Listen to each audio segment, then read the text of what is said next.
All right, good afternoon. Senator Robinson, do we have a quorum? Ready? Okay. All right. So you can see we got a pretty aggressive agenda. I don't know that we'll get to everything today, but I do want to get through the double referred. And so I'm going to call up House Bill 1106, which is, it's a strike all. Make sure you look at the strike all. It's the National Board Certified Occupational Therapists and Psychologists. As the bill came from the House, it included the OTs and the psychologists. However, the strike all just includes the OTs, occupational therapists.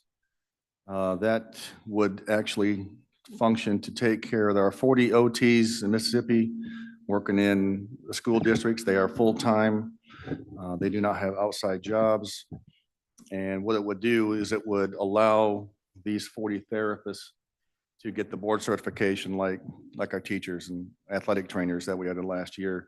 That would be 6,000 additional supplement, as well as the 500 for reimbursement for the costs. So we're talking 256,000. The OTs are employed in roughly, looks like 15 or 16 school districts across the state. DeSoto, Lee, Hines, Rankin, Lafayette, Jones, Lamar, Lauderdale, Calhoun, Harrison, Jackson, Forest, Neshoba, and Warren, as the list that's given to me. So that is an explanation of that strike all. Are there any questions? Need a motion to adopt the strike all? Okay, you in the motion to adopt the strike all. Any further discussion? All in favor, say aye. Aye. Opposed? The ayes have it. Need a motion, title sufficient, do pass strike all. Senator Blunt. All in favor, say aye. Opposed? The ayes have it. We'll call up House Bill 1192, the virtual public schools. That also was a strike all. As the bill came to us, it was about a 16-page bill. It created a task force, as well as it allowed for, it created a whole new virtual public school district. It didn't create the task force. I'm thinking that's a different bill. And so I've met with several folks on virtual public schools and how we can improve it, including Dr. Evans, the interim state superintendent. And so what this is actually going to do is it's going to direct the Department of Education. If you look on 86 of the strike all, and direct the Department of Education to make a report to myself as well as the House Education Chairman no later than October 1st of this year. And that the report shall include, but not limited to, an update on the history, costs, usage, and student achievement related to the current virtual public school district. And it shall include recommendations related to using virtual education tools provided by other public school districts in Mississippi. Like you heard from Glen East, I think it was last week, he talked about the way they're utilizing their virtual public schools, and any other third-party vendors that may be required or necessary to address school achievement, student achievement, courses, teacher shortage in public schools. This is something that you heard Senator Hobson discuss many times throughout the years. And so this is a way to direct the department to really look into the situation and make a report back to us by October, and then maybe something we can address next session. Any questions? Senator Bryan? Well, if I could, Mr. Chairman, I just want to make everybody aware of a particularly pernicious, if that's the right word, feature of the House bill. There's a provision in the House bill that a student will enroll in a virtual public school, as I read it. And then when that happens, the local tax revenue per student from that child's residence will be deducted from the money that comes from the state to the local district, and that money will go to the virtual school district, which is a roundabout way of taking ad valorem tax money that people like me, for example, are happy to pay because we want to have good public schools in Amory, Mississippi. And with the House philosophy, not merely in this bill, but in just about everything they do, fundamentally, this is what's wrong. You got to watch them.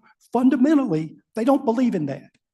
Fundamentally, they don't believe there is any value to Amory, Mississippi, to having Amory public schools there. In fact, they're really opposed to that idea. What they want to do is put a price on every student's head, and they have one proposal over there. It's going to take a computer to figure out exactly the price on each student's head.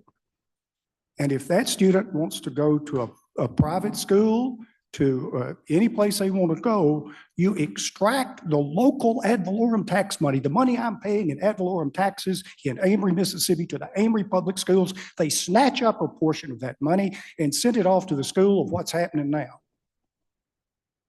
And I'm glad that's not in the Senate bill. They don't have to do that to have virtual public schools. The notion of what we're going to do about distance learning, taking care of students in small schools, the difficulty of getting teachers everywhere is a serious issue. It has nothing to do with extracting local ad valorem money from the local districts, but it's in this House bill. That's what the House stands for.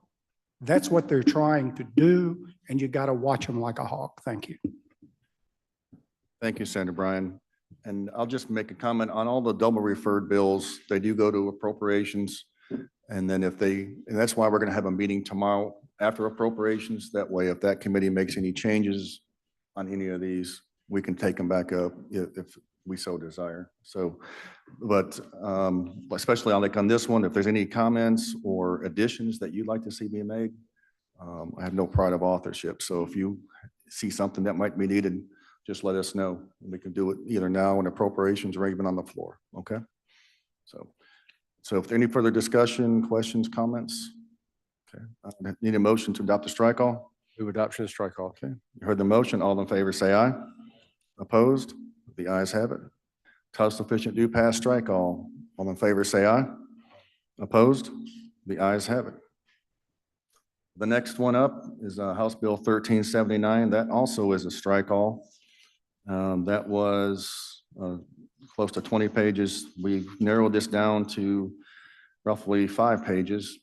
And what this does, it talks about school safety, and the original House bill had several things, but it included mapping of the schools and so forth. It allow law enforcement to respond quicker, SROs to respond quicker. And so we met with several folks, several vendors, several people that are providing this service already.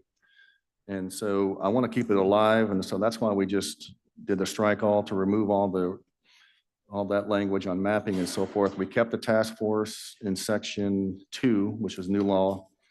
I think that task force is quite large. It may not need to be that big. It includes what, A through L. So we kept that task force language, and we kept in section 4, is also new language. It talks about a Mississippi Behavioral Threat Assessment Management System.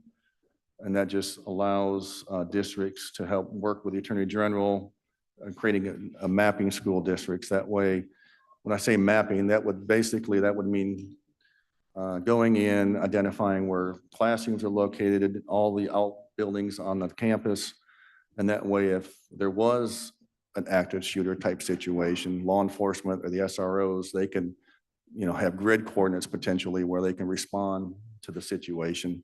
And that way they're all on the same page. So that's an explanation of the strike all. Like I said, I just want to keep it alive at this point, and then any comments or questions, we can work on it, and if it gets to conference as well. So any questions on the strike all?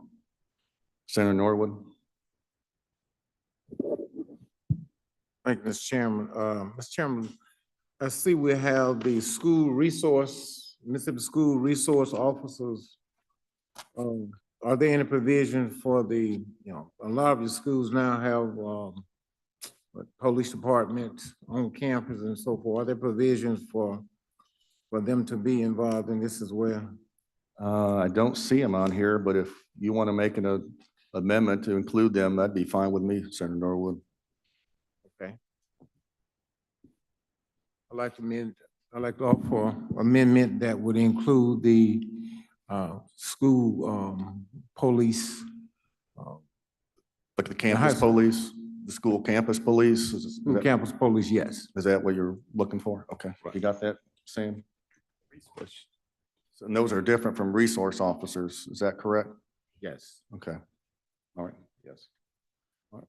I've heard Senator Norwood's motion. Any questions? Question. Senator Hobson? Thank you, Mr. Chairman. I think that those campus police fall under the SRO guidelines. I may be wrong, but I think that they do. And I so think we I do. think what Senator Norwood's referencing, I mean, I agree with your concept, but I just want to get clarification on that, but I think they fall under SRO guidelines, even though they're considered like a campus complete police. Okay. I think that's right. If we want to amend it and pull it out if it's wrong, I'm fine with that too. I don't disagree with your concept, but I just want to, I don't want it to be duplicative or maybe not. I think if we leave it in now, then we can bring it out later at some point, if that's okay. Yeah, because I don't want to be duplicative as well. So, you know, I think if we put them in there now, it's not going to make any harm, cause any harm to the bill at this point. Would you agree, Senator Hobson? Either way is fine with me. I just bring it up for clarification. Thank you, Mr. Chairman. All right. Any further questions on the amendment? Senator Hickman? Just for clarity, I want to understand what we're doing. Are we just adding a person from a school police force? Or are we adding a chief? Or are we just saying one person who represents this group of people? Or is there a state entity? I'm trying to get an understanding of what we're adding.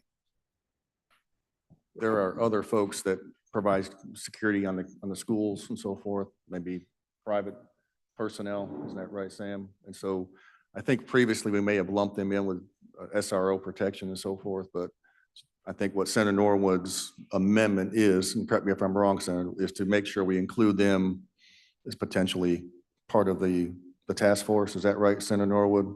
Right, basically, you know, and then whomever is responsible for the policing of the security, that they would be involved. So if it's something going on at the school that I think that they would need to be as informed as anybody else, more so.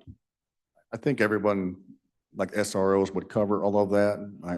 But if we want to go forward with that included, it's not going to harm anything at this point. We can yank it out if we get to the conference. Well, I mean, I think I understood everything we've said so far, but my question is like, actually, what's the language we're using? Are we saying someone who represents these people just from one of the schools, or are we saying, is there a state,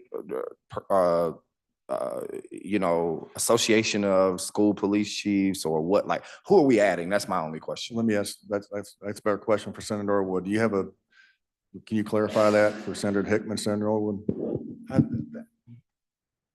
I don't think it's association, if you will, but I think it would probably be something that we need to get exact from the State Department of Education, because I know several school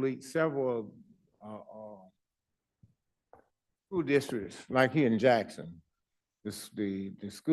Jackson Public School has a police department, and the police department basically, they handle all of the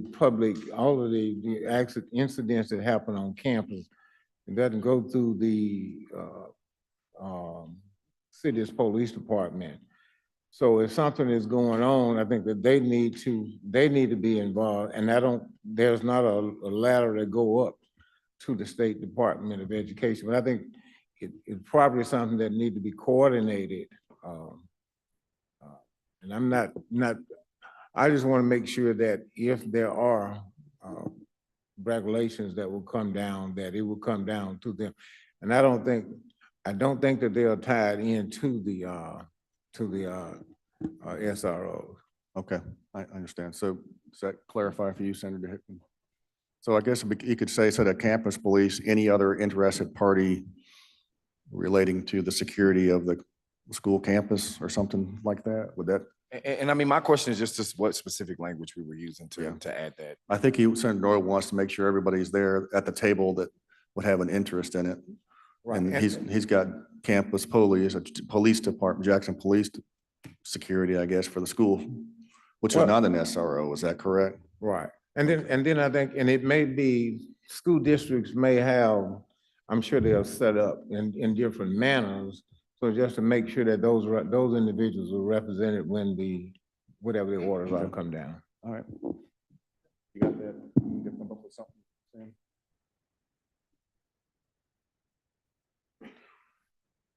Okay, so some general language drafted by council, adding an individual who provides security and safety services to a school district. Does that comport to what you're saying, Senator Norwood? Okay. Any further discussion or questions for Senator Norwood? Ready to vote on the amendment? All in favor, say aye. Opposed? The ayes have it. Any further discussion on the strike all? I just say with that amendment, I think we would need to change the number and amend the number to go along with that. Can you do that, Sam? Okay, thanks. All right, so ready to adopt a strike all? Okay, all in favor, say aye. Opposed? The ayes have it. Senator Blunt makes a motion, title sufficient, do pass, strike all. All in favor, say aye. Opposed? The ayes have it. Senator Delano, is he here? Nope. Senator Delano, we'll call up House Bill 1450, Interstate Teacher Mobility Compact. It's also as a double referred to appropriations, and I'll recognize the Senator Delano to explain the House bill. Thank you, Mr. Chairman. This is a bill that's directed to facilitate mobility of teachers across state lines to help with new pathways for licensure. Through this compact, members shall seek to establish a collective regulatory framework that expedites and enhances the ability of teachers from a variety of backgrounds to move across state lines. This is intended to help create a streamlined pathway for licensure mobility for teachers. And Mr. Chairman, I should say that this deals with military families. When I talked about members, there are multiple states that are entering into this compact. This bill allows the state to execute the compact with DOD to make sure that that we do not let any bad apples, I guess you could say, through the cracks. So it sets up some guardrails and some streamlined pathways to make sure that the people that are coming into our schools and wanting to be teachers have had proper background checks. So that also supports the relocation efforts for military spouses, facilitates and enhances the exchange of licensure, investigative, and disciplinary information between states that are involved in this compact. It enhances the power of the state and district level education officials to hire qualified and competent teachers by removing barriers to employment for out-of-state teachers. It supports the retention of teachers and the professionals and in the profession by removing barriers to relicensure in a new state, and it maintains state sovereignty in the regulation of teaching professions. So again, this is intended for military, particularly spouses of military people who travel around and get assigned to different Air Force bases or bases across the country. And this helps make sure that we have the best qualified people coming in and teaching when they're asked to teach or when they want to teach in our local school districts. That's an explanation of the bill. Bill, I'll yield for any questions. Thank you, Senator. It's my understanding that Department of Defense is really pushing this initiative throughout the country. Is that your understanding as well? Yes, and we've worked, as you know, Mr. Chairman, we've worked with DOD for a number of years to come up with this bill that's before us today that's in form of a compact, because each individual state had the same exact concerns, making sure that we were tracking the professional licensures of all of the people that are moving around the bases and trying to help the states providing them the background information of these military dependents as they do move around and they apply for licensure in individual states. And this compact in itself will help lessen or affect, make us more BRAC proof. So we're not losing, the Department of Defense can't shut down or won't shut down Keesler or Columbus or any of our guard bases if we have this in place. That's correct, sir. And it also allows for the state of Mississippi to score higher on a lot of the tests or a lot of the gradings that are done to classify, or maybe I should say, help with the quality of life for people that are in the military. Choose Mississippi because we do score higher. And this is something that definitely moves the needle for us to be able to attract some of the brightest talent in the military. Thank you, Senator. Any questions for Senator Delano? Senator Hobson? Thank you, Mr. Chairman. Senator Delano, you said a couple of times this is intended for military spouses. Is it exclusive to military spouses? This particular compact is exclusive for military spouses because of the way that it's set up for multiple states to be able to work through this compact. The military families are providing the information on a voluntary basis to the compact so that they can more easily transport their, or I forgot the word I'm looking for, but so they can more easily comply with the individual state's requirements for licensure in the state. And it just makes it a little bit more mobile for the families to be able to do it. And it decreases the time period that it requires for a teacher to get their licensure in a state. Sure. Is there anything that prohibits our state licensure from just accepting with minimum qualifications, accepting teachers from other states that come in with military spouses? In other words, do we need to pass this compact in order to be able to employ readily and quickly military spouse teachers? So I'll say two things on that, and then I'm going to let the chairman follow up on it as well. We are doing this particular bill at the request of DOD because it was something that was noted in the reports and some of the ratings that each individual base in every single state gets rated on. And this particular bill was something that moved the needle quite a bit and moved our scoring from a yellow to a green and gave us a competitive advantage for some of the specialty schools that are hiring or transferring people into the state. This was something that they had requested, and it gives service members a comfort level that they were looking for, to know that when they come to Mississippi, that this pact has already been done or this has already been accomplished, and that they can get into a job quicker with little risk. Yeah, I understand that. And I'm just wondering if there's anything a little bit easier to digest than just to say that we would favor, from a licensure standpoint, some military spouses. Part of the question, or one of the questions I have is there anything in this compact, which is rather lengthy, that would invalidate or change the provisions by which you handle disputes with teachers within the school districts? In other words, the EPL laws or anything like that? The way that I understand it, it does not. It keeps that intact. If there is a disciplinary action, or if there's something or dispute that's done, the compact keeps a record of it so that it follows the family around, whether it's, whatever that information is, whether it's good or bad. The other thing, the second point that I wanted to make was that there are some states that have different types of licensure requirements for, let's say, some type of a computer science teacher, for example.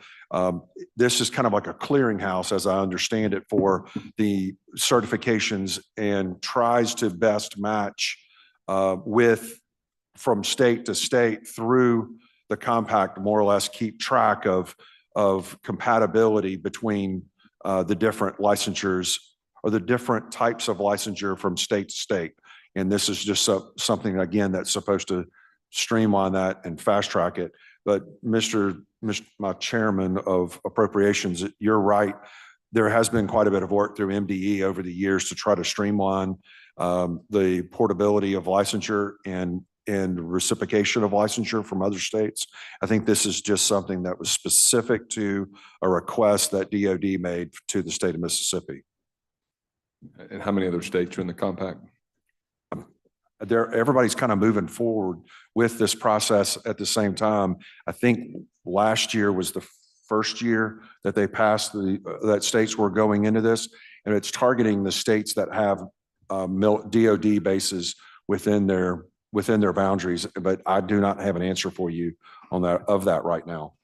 Okay, I see some things on the commission that you have to file a suit against them and whatever jurisdiction they're located in. And there are things in here about alternative dispute resolutions that don't seem to typically, let me say, comport with what we would look at. I'm just trying to digest a lot of legal terminology that may be Don't look for good, me to good help to you look with at that. on the front end, but I do want to help out in this regard, Senator Delano and Mr. Chairman. But just a lot to take in quickly. Thank you. Thank you, Senator Hobson. Any further questions for Senator Delano? Have a motion, Senator? Motion be titled sufficient due pass. Strike all? All right. No strike all. Okay. All right, you heard the motion, title sufficient due pass. All in favor, say aye. Aye. Okay. Opposed? Okay. All right. That will be reported. All right. Thank you, Senator Delano. Next up is House Bill 1692. That is dealing with the state junior ROTC coordinator. This would just make that a person a deputy director level. It's my understanding the Department of Education has tried to increase the pay for this person. However, the Personnel Board says that because this person does not manage people within the same facility, that they cannot, under the SEC squared, I believe, give this person a raise. And this is a way to allow this person to get a raise because, as you know, ROTC people, they're spread across the state. And department tells me they have the money to pay for this. It won't cost any additional money, but it is still double referred. So that is the explanation. I'll yield for any questions. If there are none, do I have a motion? Title sufficient due pass. All in favor, say aye. Opposed? The ayes have it. House Bill 346. I'll recognize Senator Boyd to explain the bill. This is a bill that came before us last year. Thank you, Mr. Chairman. But this is a bill that came before us last year, and we saw it a couple of times last year. That what it does is why it came to us last year is there was a number of families that reached out to us across the state last year that had children with seizure disorders. And they were basically being refused by school districts to give their children the medication and only would allow the parents to have that medication on them. So when a child starts a seizure, time is of the essence. And so they would have to call the ambulance, the parent would come, and many of these children would have multiple seizures, and there are children with multiple seizures throughout the week. So it was very, very disruptive to parents. So the Epilepsy Foundation came to us with the bill that had been enacted in a large number of states. There's a Good Samaritan clause in here that relieves the school district of liability. I've caught some differences that were not in the Senate bill. We had a bill over here this year in the Senate that didn't come out of committee that are a little bit different. So I'm gonna, at the appropriate time, Mr. Chairman, I'd like to put an amendment and put a reverse repealer on this to kind of keep this bill moving through the process. Okay. And, but this is a really good bill. The Department of Education has agreed to host the video trainings that would be provided. The Epilepsy Foundation has agreed to provide those videos. So it will be online training for school districts to be able to do this. And for these parents, being able to put these children back in public schools would be greatly beneficial. A number of the parents have had to pull out and homeschool because of the school districts really being fearful of administering very, very simple medication. So I think this would be a great opportunity for these families, and it would service these children. And so at the appropriate, I'll be happy to answer questions on it. Did you want to motion for your amendment at this point? Yes. I'd You- like, Mr. Chairman, to move to add a reverse repealer. Okay. You heard the motion by Senator Boyd to add a reverse repealer. Any questions, comments for her? If none, you ready to vote? All in favor, say aye. Aye. Opposed? The ayes have it. We're back on. Okay. But I'm Strike happy all. to handle any questions that you have on the bill. Any questions for Senator Boyd? If I see none, Senator Boyd, you have a motion? Title sufficient to pass, Strike strike all? all. You've heard the motion. All in favor, say aye. Aye. Opposed? The ayes have it. Thank you, Senator Boyd. All right, let's go to the next item on the agenda, and that would be House Bill 595. This is a House bill that comes to us from Representative Dottie Scoggins. And all it would do, it's actually something Senator Michelle has introduced several years in a row. It basically says that the Boy Scouts and Girl Scouts of America shall be allowed the opportunity to speak with students at public schools and charter schools about the civic involvement of the Boy Scouts and Girl Scouts and explain how students may participate or join the Boy Scouts or Girl Scouts. Basically, before addressing the student body, the Scouts shall submit a written request to the principal of the school to speak to the students enrolled. The principal shall provide written approval requesting this from the Scouts, the date and time, and to speak with the students. They shall also inform the parents of the presentation 3 days prior to the occurrence and shall include the manner in which the students will be addressed, as well as the date and time. And that is an explanation of the bill. I'll yield for any questions. Senator Bryan. I was just going to point out, Mr.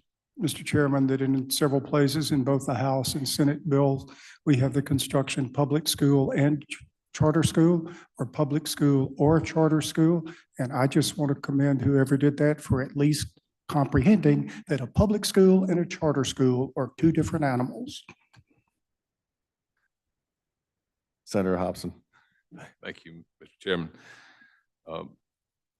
While I have no problem with the Boy Scouts or Girl Scouts, is this going to open it up for other groups that may or may not attempt to, I mean, good causes here, but then wouldn't that be something for the principal of the school, the leader of the school, to determine who should be speaking to the school, as opposed to determining that one particular group should be the ones that are allowed to speak to the students?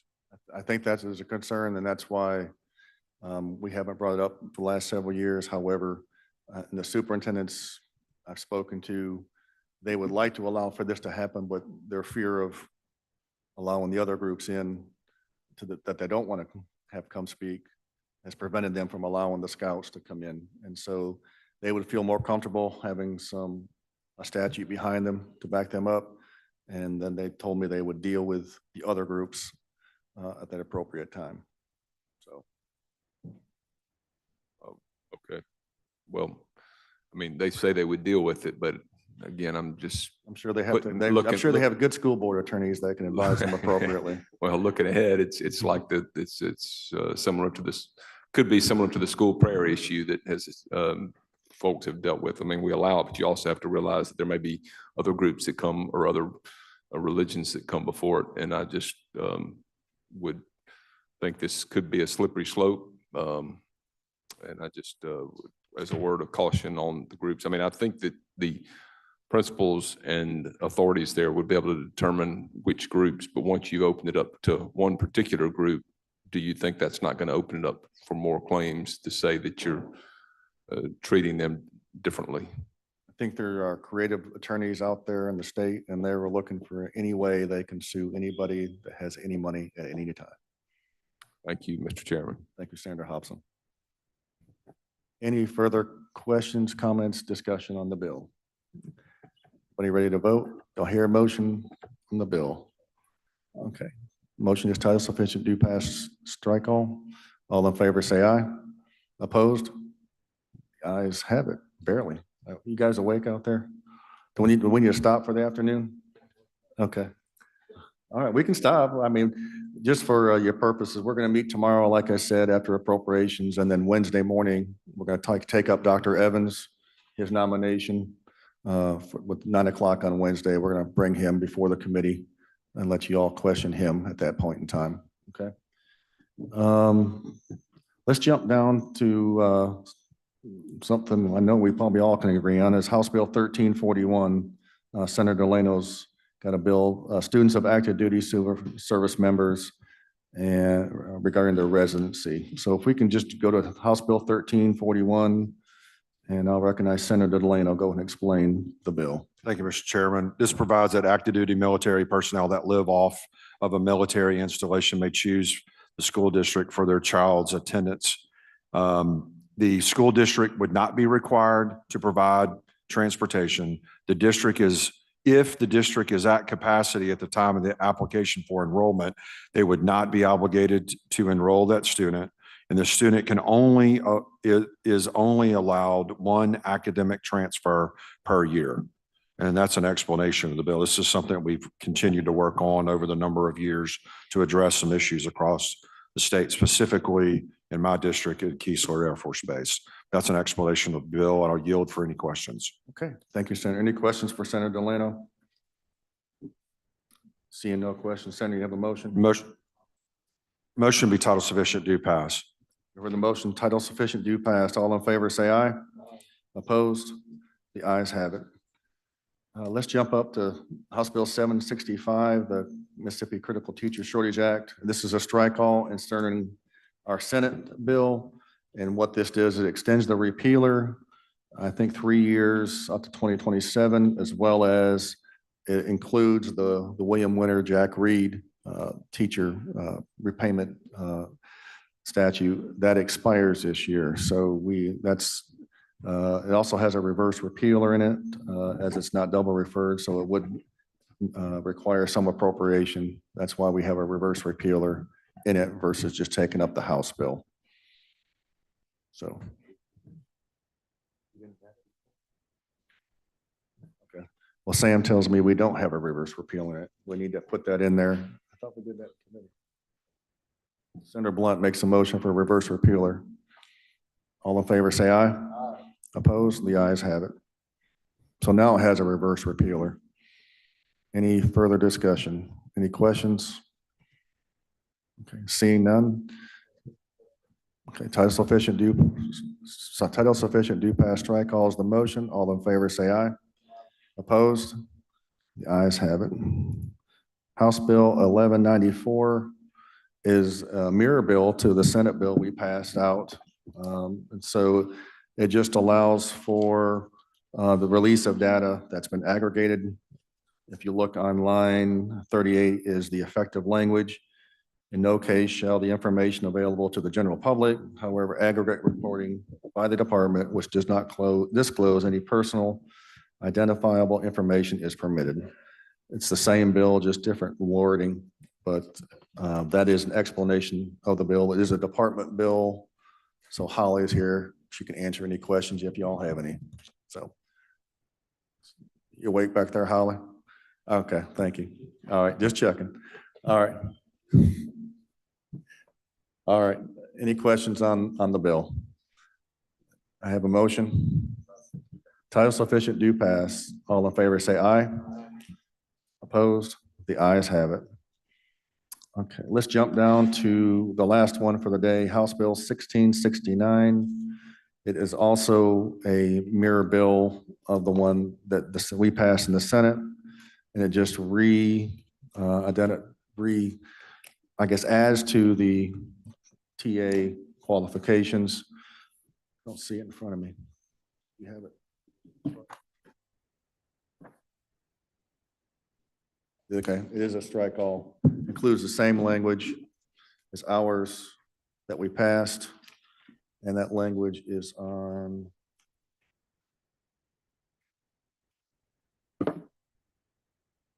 That's not it.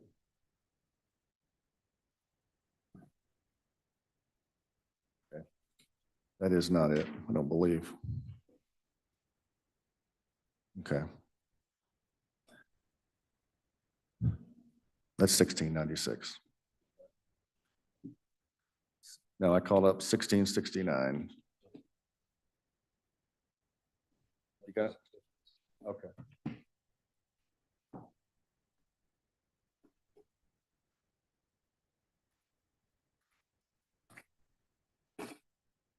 Okay, so I guess I called up 1696. Maybe I have dyslexia this afternoon. This is 1696. I called up 1669. Okay, 1669, here we go. All right, so long as we're on the same page, House Bill 1669, that is the bill that's been called up. If you look on line 40, basically adds to the other requirements or allowances to become a TA, high school diploma or GED, and a child development associate credential, a Montessori certification or equivalent certification, which is what we had in our Senate bill. Okay, any questions on the bill? Any comments? Do I hear a motion? Title sufficient, do pass. All in favor, say aye. Aye. Opposed? The ayes have it. Well, since I am obviously meant to call up 1696, we're going to take that one up as well. Get it off the table. It is a strike call. That is of the Senate bill of Senator Hobson's bill. It's basically it changes up the district transformation and so forth. Any further comments on that, Senator Hobson? Okay. Any questions from myself or Senator Hobson? Okay. Do I hear a motion? Title sufficient, do pass, strike all. All in favor, say aye. Opposed? The ayes have it. So like I said, that's all we're going to take up this afternoon.